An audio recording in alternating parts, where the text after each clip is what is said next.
Hey there guys, and welcome back to Let's Play Final Fantasy XIII. In the last episode we ventured to the final area of chapter 13, which is the final area of the game.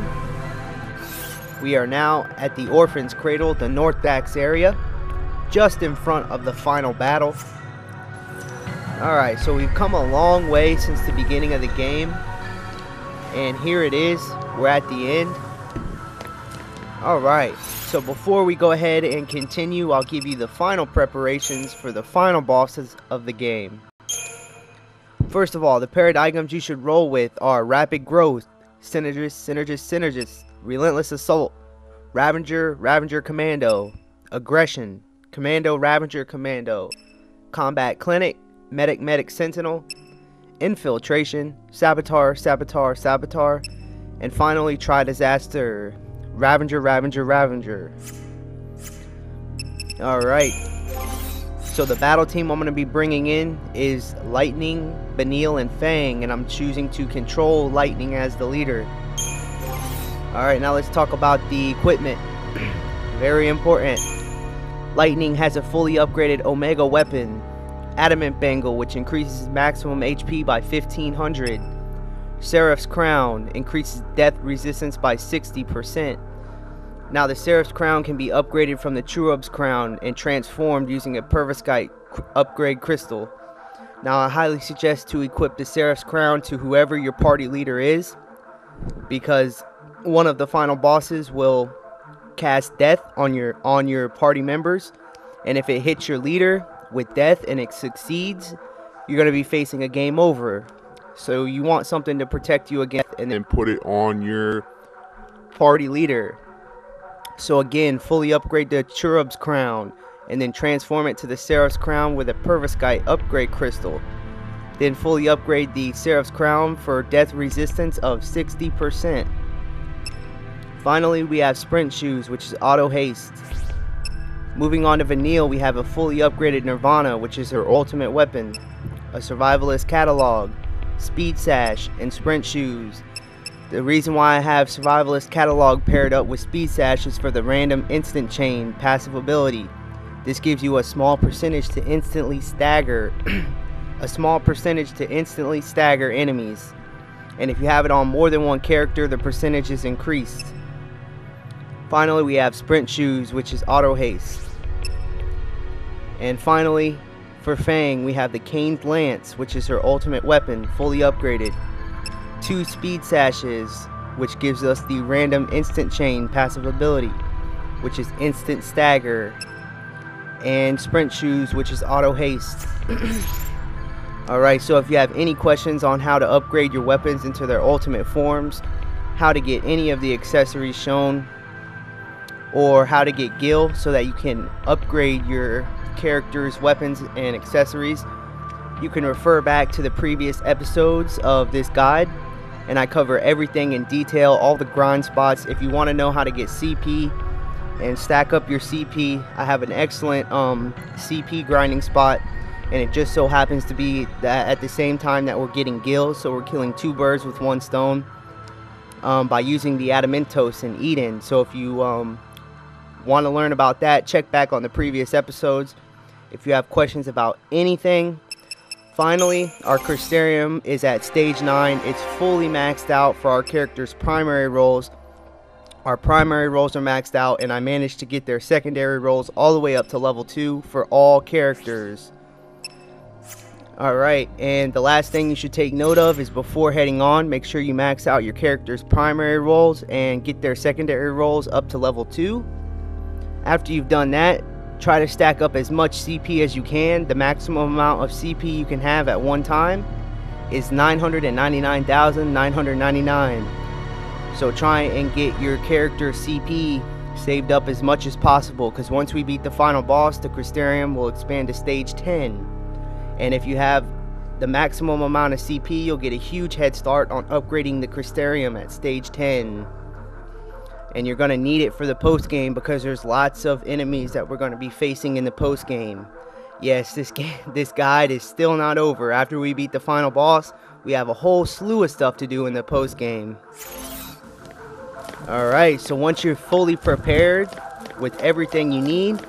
Again, you can check back on the previous episodes if you're missing anything or have any questions. Everything is covered in detail up to this point.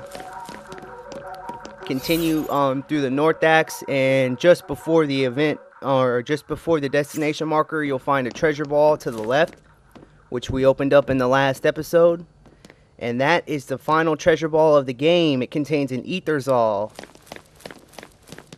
Alright, so finally, just before you get to the destination marker, make sure that you use a Fortizol and an Agizol so your characters can be buffed up and prepare for the final boss of the game. Or should I say final bosses?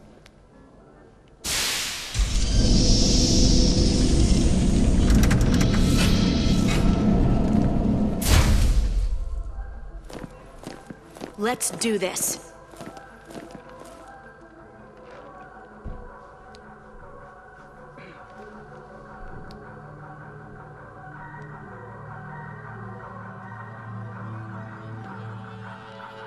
Alright, so go ahead and proceed on and get ready.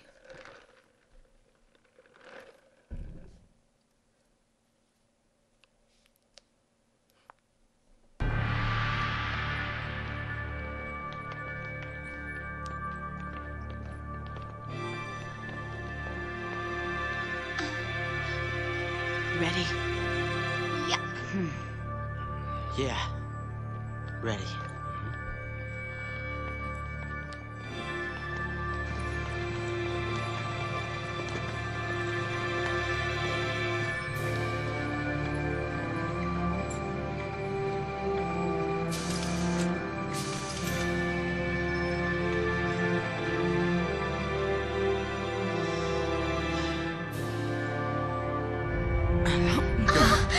This is it.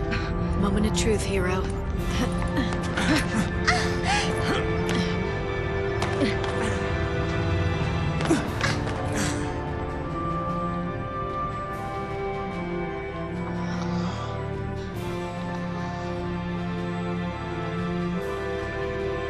Little lights. Just like in Emma.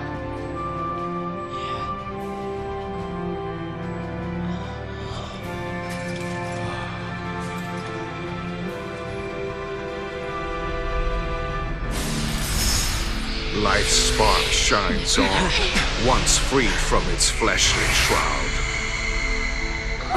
Dodge! Sarah!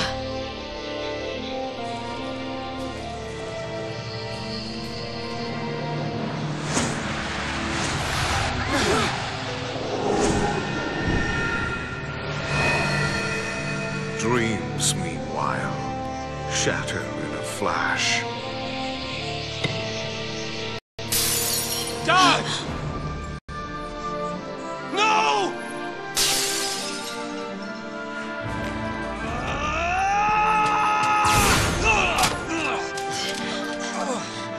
Think. Where's the real Sarah?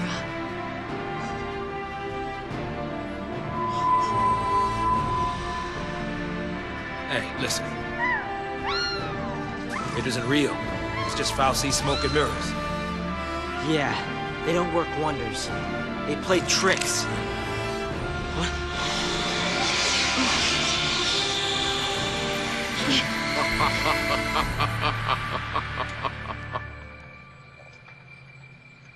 At last, my errant l'Cie.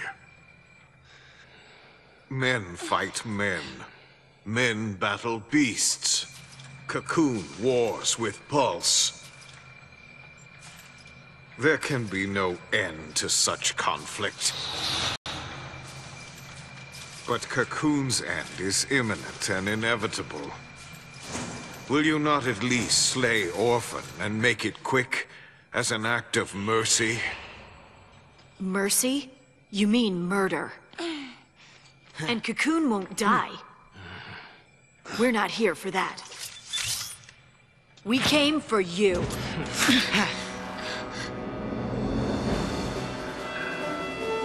Such willful insolence. Disappointing. you prolong Cocoon's suffering? And to what end? Refusing me but condemns another to face your focus tomorrow. If you truly seek salvation, you will obey!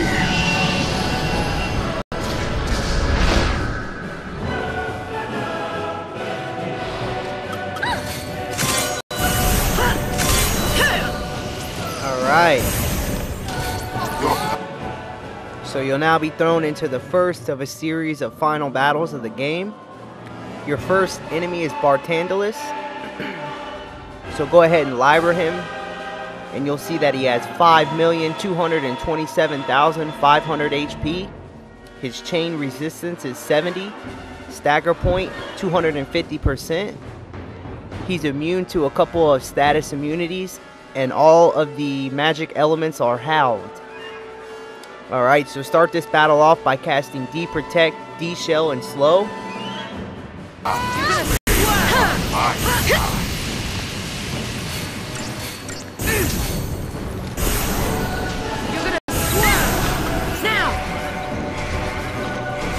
Focus. Then switch over to Relentless Assault and stagger the boss. And gain eternal life.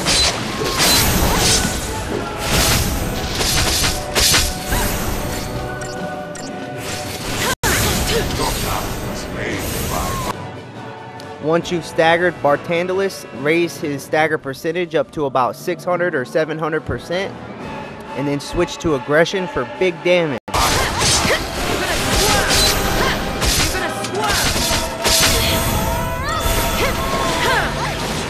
Fulfill your focus and gain eternal life. Salvation is at hand. Turn the tide!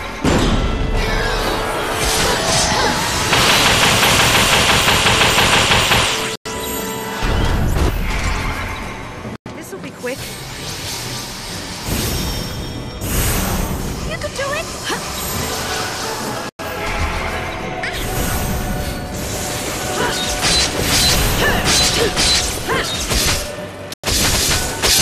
Misguided fools.